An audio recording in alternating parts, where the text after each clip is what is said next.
Okay, I had to pick this up on a different day. I ran out of storage space on the camera, so here's the peppers and tomatoes.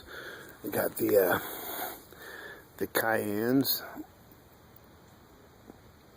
They're doing pretty well. That one, those are from my own seeds from last year. This is the piment de esplete.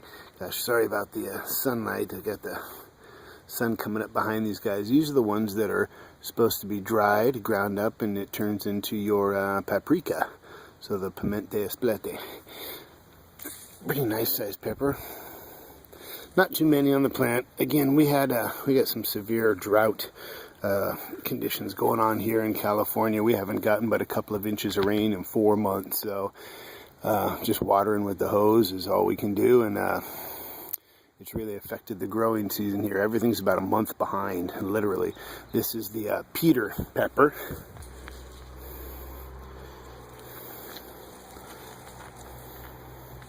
And this is another Peter pepper here, but it's a little bit different. Or at least it's just a little bit further behind. Smaller leaves, smaller bush, but it's kind of got more fruit on it. Regular jalapenos. We've been actually eating these, so that's why there's not that many on there. I like to put them on the grill whenever we're having chicken or burgers or anything like that, and then eat them with it. The white devil's tail, it's finally starting to put out some fruit. I'm really happy about that. Another one from Scott.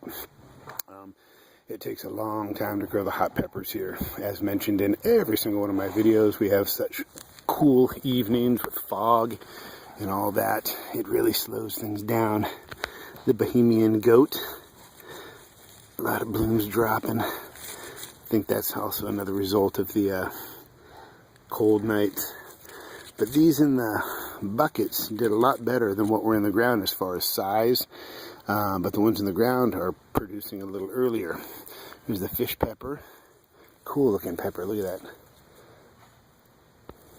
Really neat variety. Another one from Scott over there at the garden pit. Thanks, Scott. This guy was just ugly. This plant just so didn't the shape of it didn't come out that well, but it produced. It's starting to get some red ones. God, I ate one of these the other day. I cut just a little slice about the width of a penny out of there, and oh my gosh, it was so freaking hot. These are spice bombs right here, the fish pepper. Bohemian goat. This one's doing pretty well. It's got some pretty nice golf ball sized guys on there.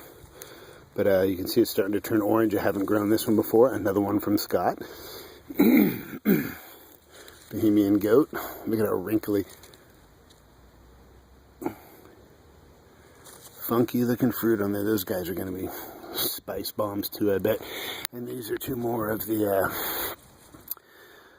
white devil's tail that are, they're just dotted with, looks like a Christmas tree with blooms, but it just takes a long time for any of these super hot peppers to set fruit around here. There's another white devil's tail there. These across the back, the King of the North bell pepper. They grew, they produced fruit, they produced early like they're supposed to, but just, to me, poor quality. Real thin flesh, kind of bitter, not all that great. I'm going right back to my California Wonder Bells next year. So let's see, let's do a quick trot down the tomatoes. They're producing pretty darn well. Got a bunch of them in here. These two here, these are the Woodle Orange. Sorry if this gets a little bright. Golden Sunray.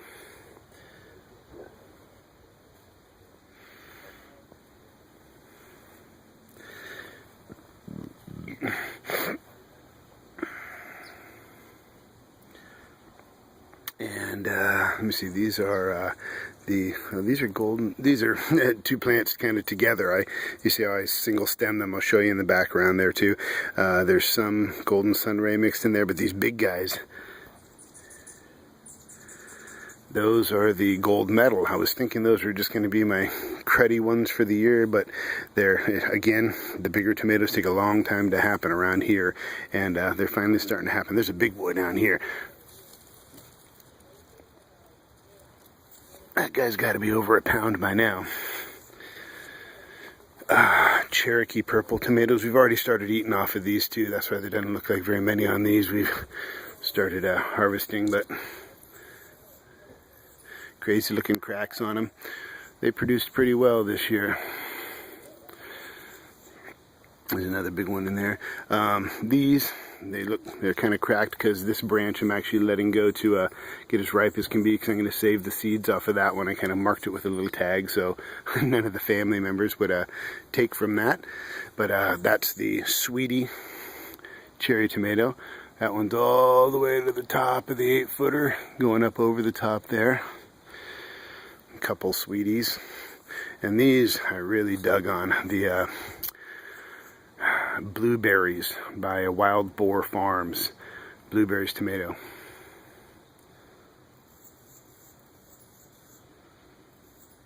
And I'll show you from the back side that they ripened to 2 different colors. I have 2 different plants there. One ripened to an orange and one ripened to a red. But they're just a beautiful plant.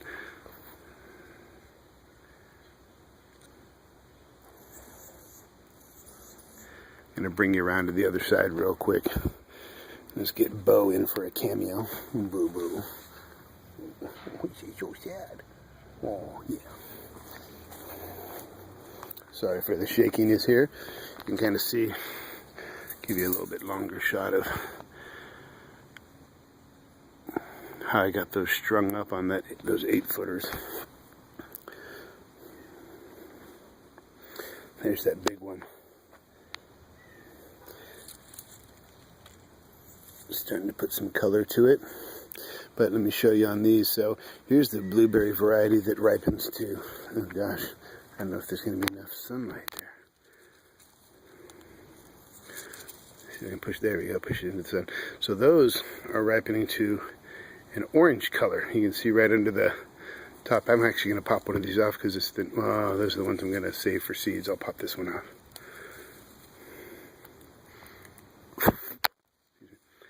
So, you can see the part that did not get touched by the sun, it ripened to orange, a little star shape on there, really cool. And then this variety here,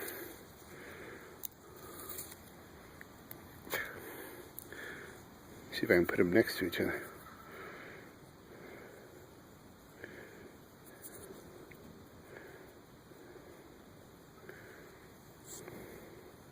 This one ripened to a red. So purple with the orange must have just been something in the little bit of crossbreeding there when the seeds were saved. But the red variety and the orange variety both are excellent. They start out with a real tangy pop, but then they get really sweet. So those are an excellent variety too. These are some Loquat trees planted from seed. One of the guys at work has a Loquat tree and he brought in some fruit and I germinated a couple seeds and they popped up. And last but not least, my last little bed here, kind of in disarray, but what I got, well, got my kale there. We make a lot of stuff with that, smoothies and juice and stuff like that. But so I just got a whole bunch of transplants for some fall stuff in here. Some red chard.